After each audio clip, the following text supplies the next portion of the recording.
ไปติดตามที่การน้ำขั้นสูงภาครัฐอดีตการน้ำขั้นสูงและประชาชนลาวบรรดาเผ่าใส่สิทธิ์เลือกเอาสมาชิกสภาแห่งชาติสุดที่10และสภาประชาชนขั้นแขวงสุดที่5อย่างเป็นขบวนฟดฟืน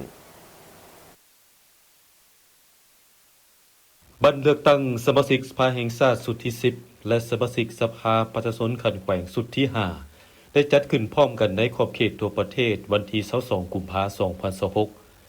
การนำขั้นสูงภาครัฐและอดีตการนำขั้นสูงได้พร้อมกันใช้สิทธิ์ของตนเพื่อปอนบัตรเลือกตั้งโดยมีทางบุญทองจิตมณีรองประธานประเทศได้ใช้สิทธิ์ของตนพร้อมนั้นท่านบุญยังวรจิตอดีตประธานประเทศได้ออกไปปอนบัตรเลือกตั้งเอาสมาชิกสภาแห่งชาติสุดที่10และสมาชิกสภาประชาชนขั้นแขวงสุดที่5ซึ่งบัตรเลือกตั้งสมาชิกสภาแห่งชาติสุดที่10และสมาชิกสภาประชาชนขั้นแขวงสุดที่5แม้นเหตุการณ์การเมืองหนึ่งที่สำคัญทุกๆ5ปีจะจัดขึ้นเทื่อหนึ่งเพื่อให้พลเมืองลาวผู้มีสิทธิ์เลือกตั้งได้นำใช้สิทธิประชาธิปไตยของตนตามรัฐธรรมนูญและกฎหมายเลือกเอาบุคคลที่มีมาตรฐานและเงื่อนไขครบถ้วนกว่าหมู่เป็นสมาชิกสภาแห่งชาติและสภาประชาชนขั้นแขวงเป็นตัวแทนแห่งสิทธิและผลประโยชน์ของประชาชนลาวบรรดาเผ่าเข้าไปเฮ็ดเวียกในองค์การนิติบัญญัติสูงสุดเฮ็ดพระบทบาทรับรองเอารัฐธรรมนูญกฎหมายและตกลงปัญหาสำคัญของชาติ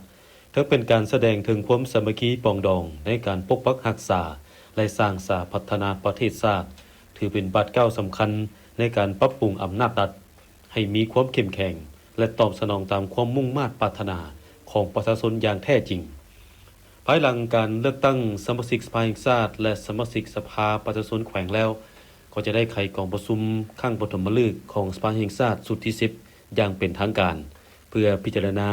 ตกลงรับรองเอาปัญหาสำคัญต่างๆของชาติทั่วประเทศมีผู้มีสิทธิ์ปอนบัตรเลือกตั้งทั้งหมด 4,764,384 คนหญิง 2,384,104 คนในนี้